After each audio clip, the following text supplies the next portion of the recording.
Peace will fill the world when we finally understand that only from within can it be spread throughout the land. Every single person living peace in what we do, only then will our dream come true.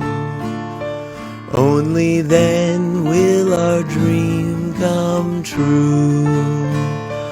Only then will our dream come true. Good morning, friends. I'm Leona Evans, minister at Unity of San Luis Obispo, an inclusive, progressive, spiritual community affirming the good in all life.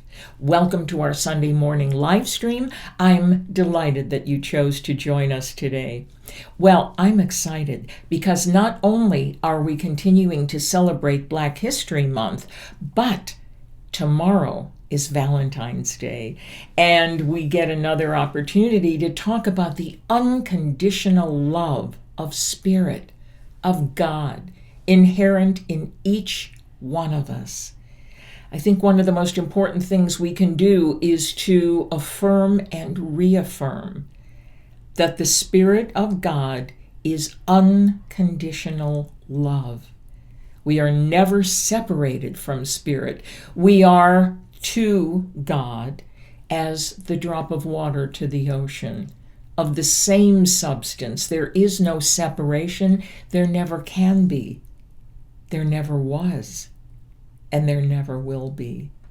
So we're going to talk about that today as well. Right now, let's take a moment to relax and prepare for our service. It's really, really important to release tension from our bodies and to awaken our minds and hearts and focus on the words and the power behind the words during our time together. This is a time of affirmation, a time of transformation, a time of recognizing and honoring not only the presence of God within us, but within all life, within all creation. So take a deep breath, just lay aside gently any worries, concerns, and just be fully present here and now.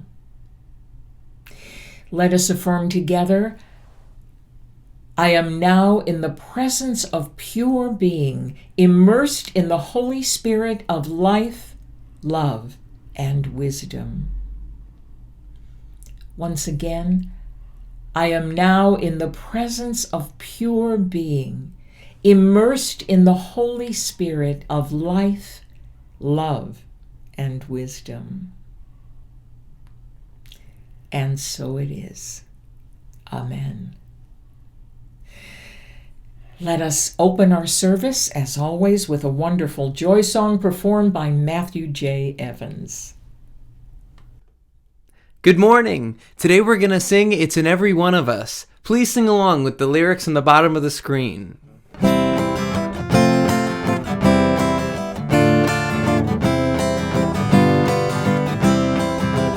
It's in every one of us to be wise.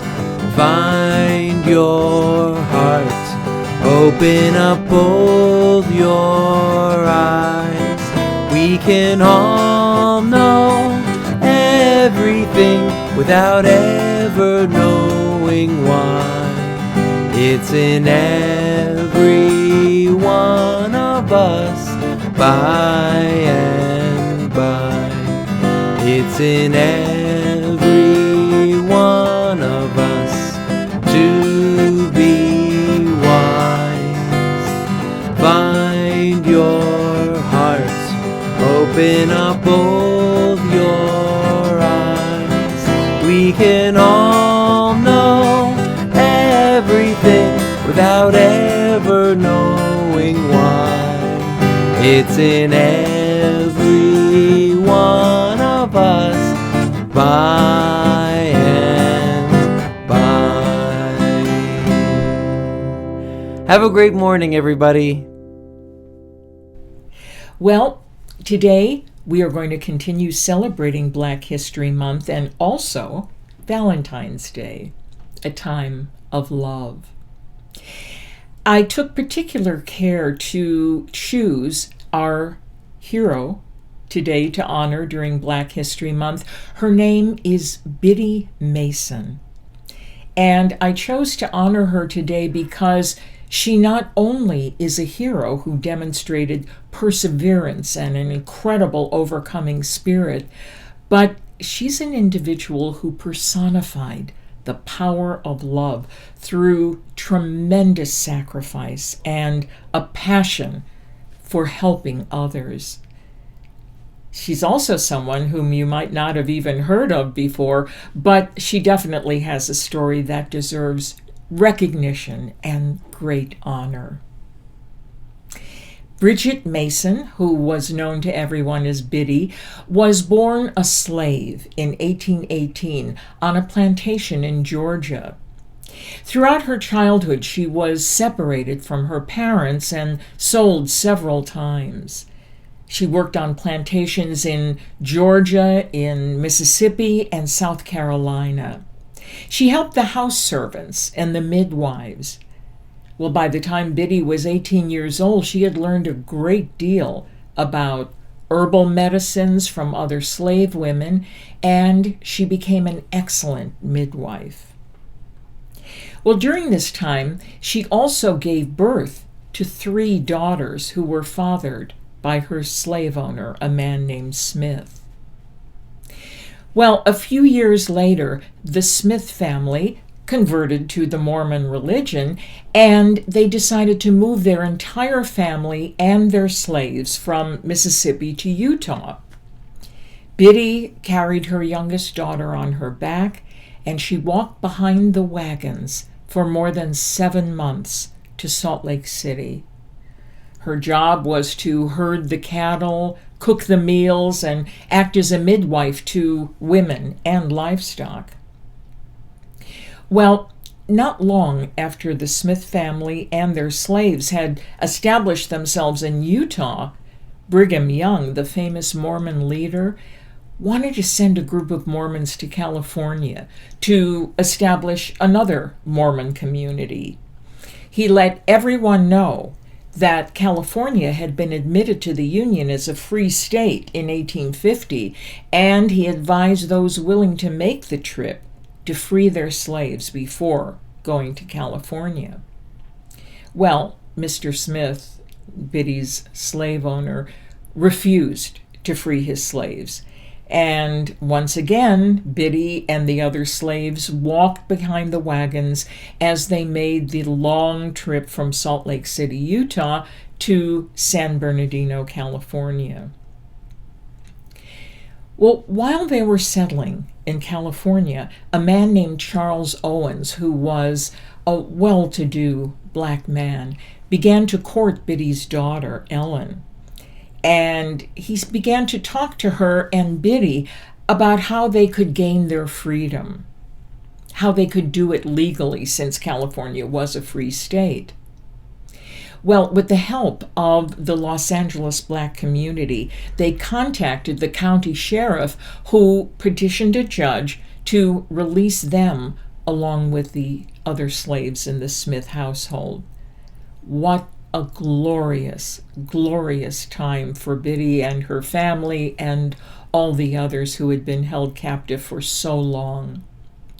In 1856, the courts granted the petition, and all the slaves in the Smith household were granted their freedom.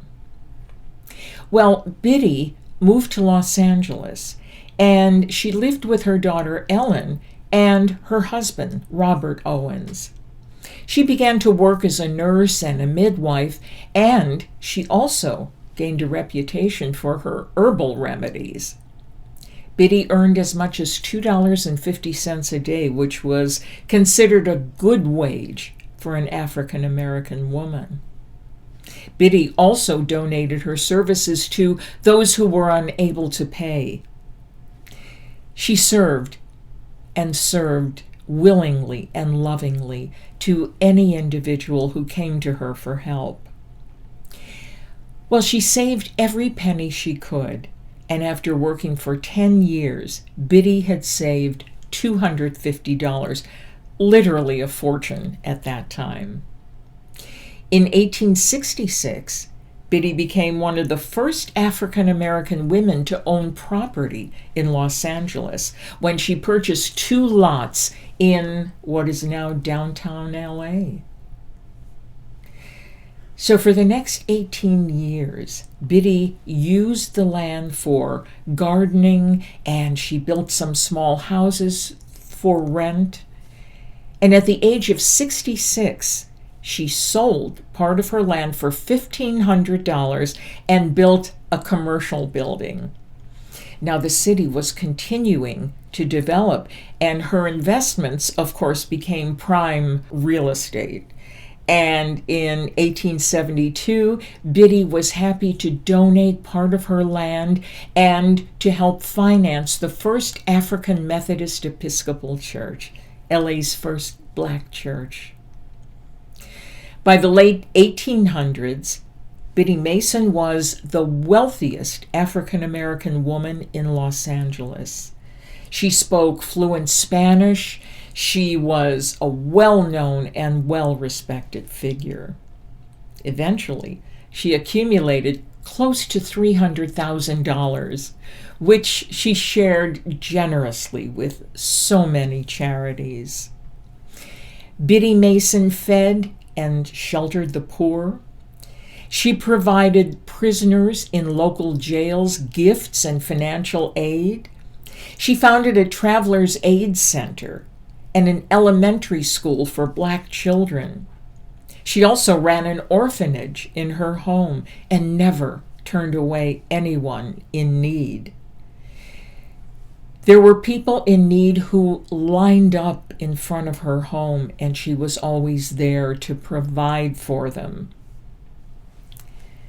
Now, Biddy died in 1891 at the age of 73.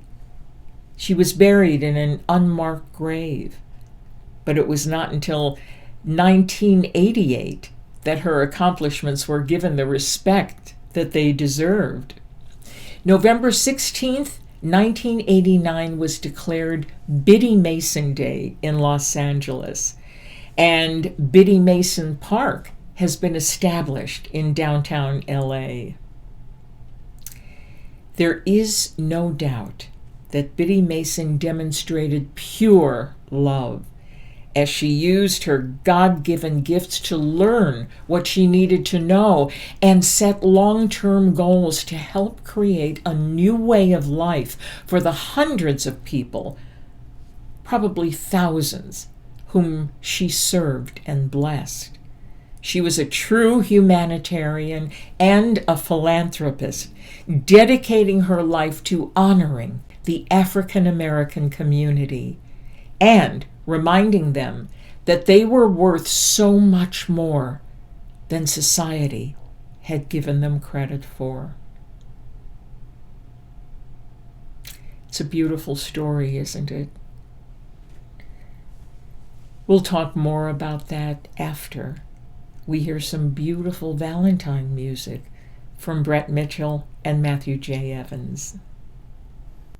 This is a song from the 1965 movie, The Great Race. Jack Lemmon, Tony Curtis, and Natalie Wood. A wonderful film. This music is by Henry Mancini, and the lyric comes from Johnny Mercer.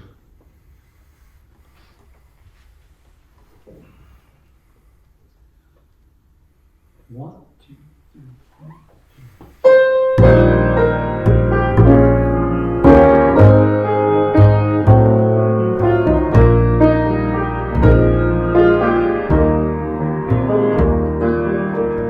They say there's a tree in the forest, a tree that will give you a sign. Come along with me to the sweetheart tree. Come and carve your name next to mine.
in the forest, a tree that will give you a sign. Come along with me to the sweetheart tree. Come and carve your name next to mine. And say if you kiss the right sweetheart, what you've been waiting for. Big blossoms of white will burst into sight, and your love will be true evermore. Big blossoms of white will burst into sight, and your love will be true evermore.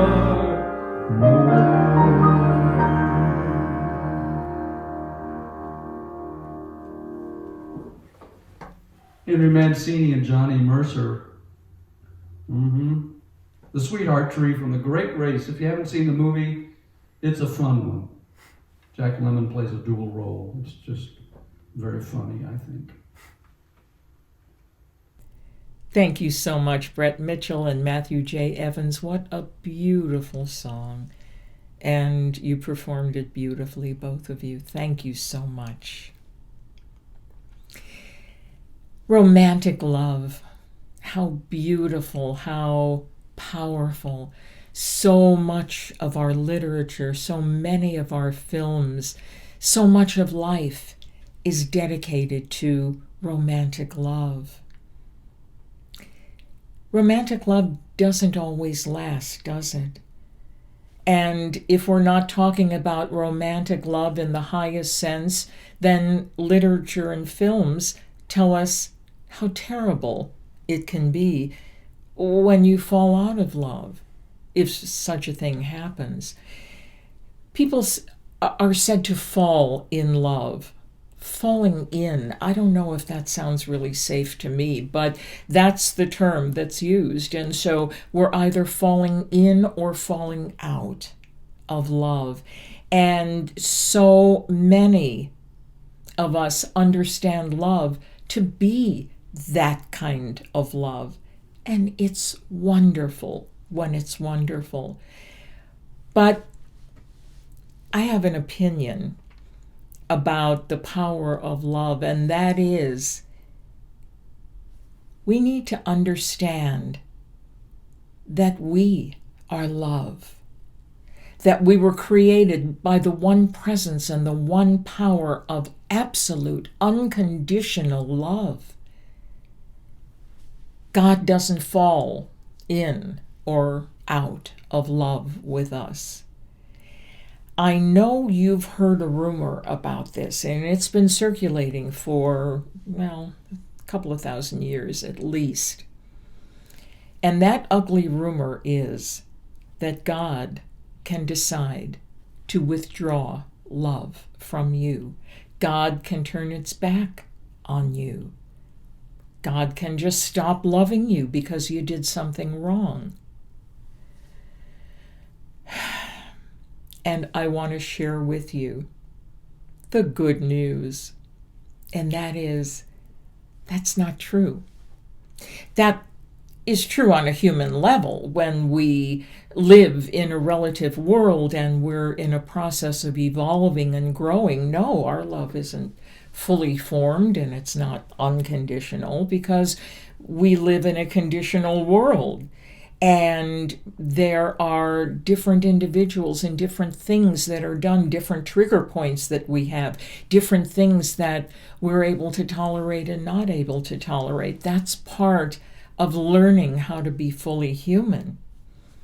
But if we start believing that God is just a larger being living somewhere in the geographic location of heaven and is privy to the same mood swings, then I think we're cheating ourselves out of one of the most beautiful principles that can ever exist. The unconditional love of spirit. And that means what? that we are never judged. Our behavior is never judged. Love is love. God, Spirit, is not a person who gives love. God is the essence of love itself. God is love. God creates life out of itself. It creates out of love. It creates fully and freely without any restrictions, with no judgments and no condemnation. Each of us, as Thomas Troward has wisely said, is God seeing itself from every level of its being. And so we are made in the image of God, of Spirit, each of us unique, each of us connected profoundly by the power of love, but each of us expressing in unique and fascinating and interesting ways. Not all those ways are compatible. Not all behaviors, our own or others, are those we approve of. But that doesn't mean we can't love. It doesn't mean we can't find the light or feel the unity between us and others, no matter how far apart we might seem on issues or ideas. And so we work on that. We work on understanding that the unconditional love of God has never and will never disapprove of us. God love is present throughout all life. Even someone whom we don't get along with for any reason, their ideas, their opinions, their beliefs, even that person lives in our hearts as we live in theirs. Now, does that mean we have to have a personal relationships and be besties or have sleepovers or spend endless hours in conversation? Not at all. Not at all. In the first place, we don't have the time. And in the second place, we don't have the inclination to be with everybody because we have our own agenda. And we know that on our path, there will be a certain number of people there that will help us along the way. And so, yes, there will be people that we will never meet or that we will never have something in common with. But it is through meditation, it's through prayer, it's through having an I and thou moment that we can connect, as I said, even with an individual that we have virtually nothing in common with, except that we were created in love. And that unity is our goal, the unity of spirit, the unity of all life, the celebration and inclusion of all individuals whom we bless because they have just as much right to be here as I do.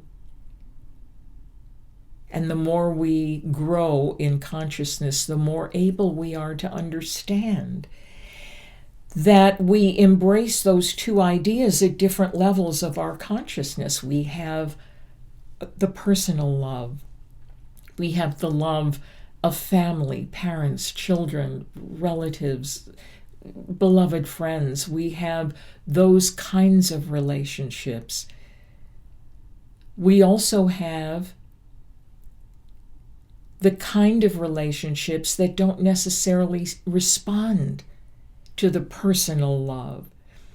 And that's what I've been talking about, the unconditional love, the platonic love, shall we say, that lifts us to a level where we can embrace all human life and draw it unto ourselves in pure and perfect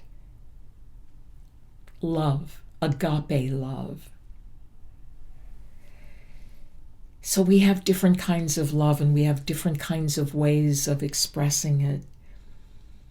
We have individuals that we connect with, actors or athletes or anyone that we would call a hero, and we feel a connection with them. Perhaps we see in them a greatness that we wish to see in ourselves, and we want to draw that to us. But when we remember who we are, we realize that the greatness we love in them is a greatness that's already within us in potential. That's how we can see it in them, because we also have it, and we long to express it. We long to become that which is in potential. The bottom line is, no matter how many different forms of love that we have, including love for tacos, or love for beautiful music, or love that outfit. See how often we use the term, and it applies to the least as well as the greatest. Love is a fundamental reality. It's inherent within all of us. And if we try to deny it, we are pretty lonely and pretty desperate. When we long for love, we've put it too far away. It's too long a distance away. We are love. We can affirm love. We must affirm love. Because when we have that love and respect for ourselves, then we can have love and respect for others as well, without envy or control issues or all the other things, that power struggles, all the other things that keep us apart.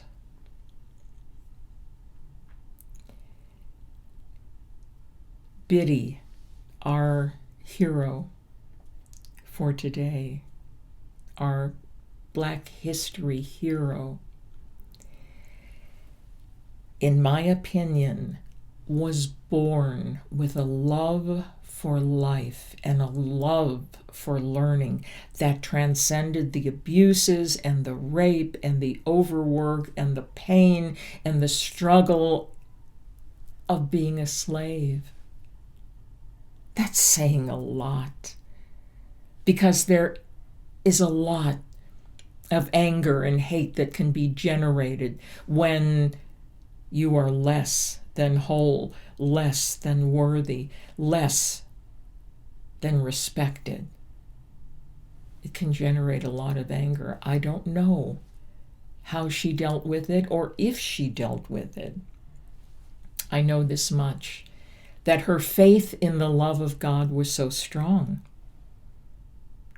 and her need to express her divine potential was so powerful that she was able to transcend the pain of her past and love people to wholeness, love them right where they were, just as she would have wanted. She was one of the most enterprising, brilliant, and benevolent souls that I've ever read about. And one of the reasons she was able to transcend so much pain is that she must have understood that she was worthy of so much more than was being given her. And not only was she worthy, but all those whom she helped were worthy as well. And we talked a few weeks ago about the I-thou experience. There is nothing more powerful than to be looked at by someone who recognizes you and who believes in you. There is nothing more powerful than that. It's life-affirming, and also that power of the I and thou moment generates the love within us that opens us up to greater levels of consciousness and forgiveness and light and healing in every way. And so Biddy was incredible. She loved studying real estate. She loved studying economics. She loved saving. She loved giving. She loved sharing her light with others. And she loved knowing that she was using her God-given potential to heal the pain of any other African American who had been enslaved. So, love, what is the definition? It's the ability to unify. It is the unifying, transforming power that is love. It's way more than an emotion. It's a power, a spiritual power that helps us see the beauty in all people and in all things. And so I would like to ask you right now to affirm that you are lovable and that you are loved and that you accept yourself just the way you are. Please bear in mind that this profound idea goes beyond approval or disapproval or behavior, bad behavior, good behavior, however you want to define it. It's well beyond that. It's at a level that speaks to the deepest part of our being. Love unites us at the very depths of our being, and it is the only saving grace. It is the only quality, power that will move us from a culture of violence to a culture of peace. It's the only power that sees unity in all life and respect for all things. God, to repeat what I said before, Spirit, omnipresent Spirit, will never judge us because God is pure and perfect, unconditional love. We are always loved, no matter what mistakes we make, no matter what blunders we perpetrate, no matter what disasters might befall us. The unconditional love is there if we acknowledge it. We can be immeasurably blessed by it. But it is we who have to acknowledge it. And so let's do that right now. Let's do that right now during our time of meditation.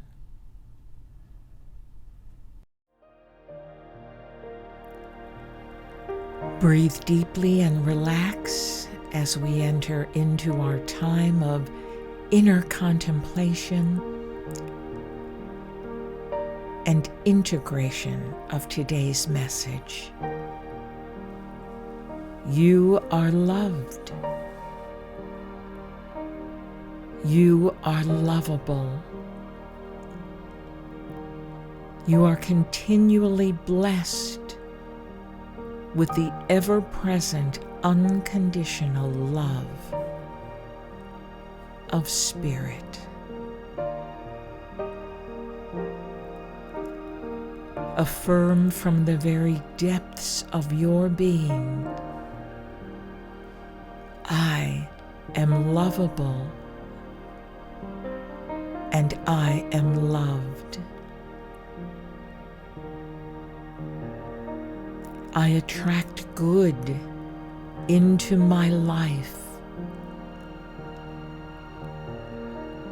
I attract love into my life. And I am blessed in every way.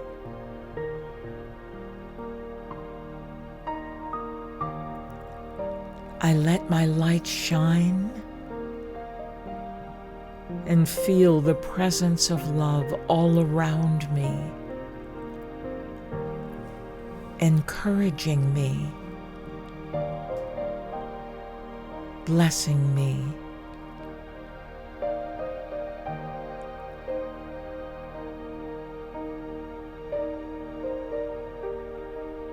I am one with the divine gift of love that is my divine nature.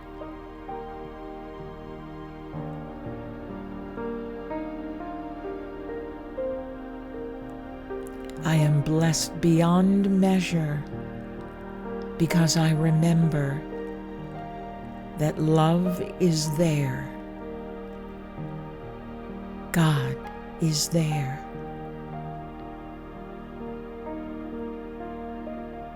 I am the center of divine love.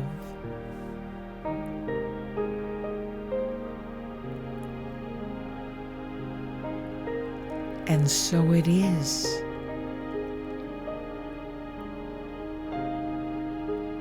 And so it is.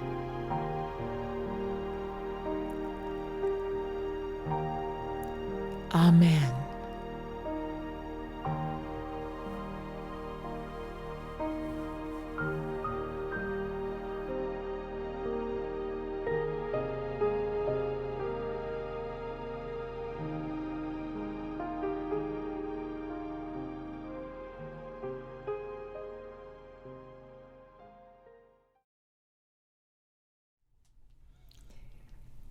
This is the time in our service when we bless the offering that we would share with Unity of San Luis Obispo.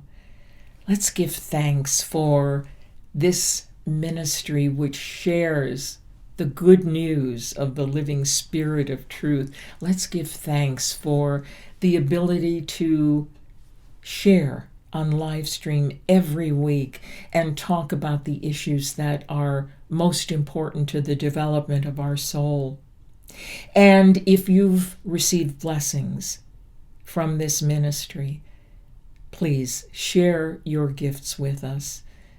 We bless you and we give thanks for your presence in our ministry. Please remember that as you give, so shall you receive. And so may you be blessed as you open your hearts to give in love. Let's speak the words of our prosperity statement together. Divine love through me blesses and multiplies all that I give and all that I receive.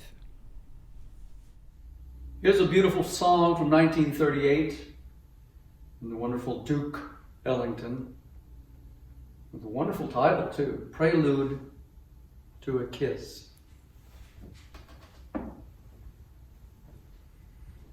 One, two, three, four.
Duke Ellington's wonderful Prelude to a Kiss from 1938. Oh, Brett and Matthew, that was just beautiful. Beautifully done by one of the greatest composers of the 20th century. And so we give thanks for the incredible music of Duke Ellington on this Black History Month 2022. Let's sing our peace song, shall we?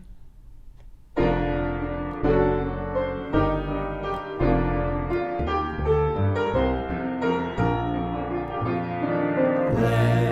there be peace on earth, and let it begin with me.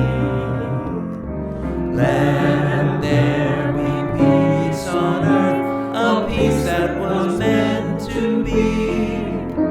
With God as creator, united all are we. Let us walk with each other in perfect harmony. Let peace begin with me. Let this be the moment now. With every breath I take, let this be my joyful vow. To take each moment and live each moment in peace eternally. Let there be peace on earth, and let it begin with me.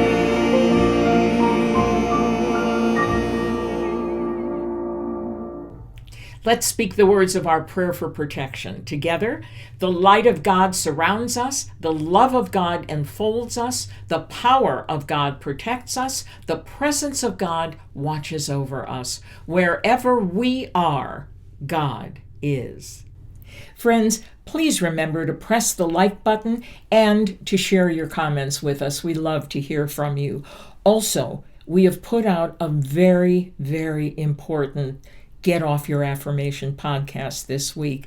It's called Critical Race Theory, a White Ally's Perspective. And I really would like you to listen to it. There is nothing quite as important as disseminating information and one's own point of view with love and logic. And so this will be very informative, also very transformative, because it talks about nonviolent communication as well. So please listen to it. It's available wherever you get your podcasts, and also share it with your friends. God bless you and have a wonderful week. You deserve it. Every single person living peace in what we do. Only then will our dream come true. Only then will our dream come true. Only then will our dream come true.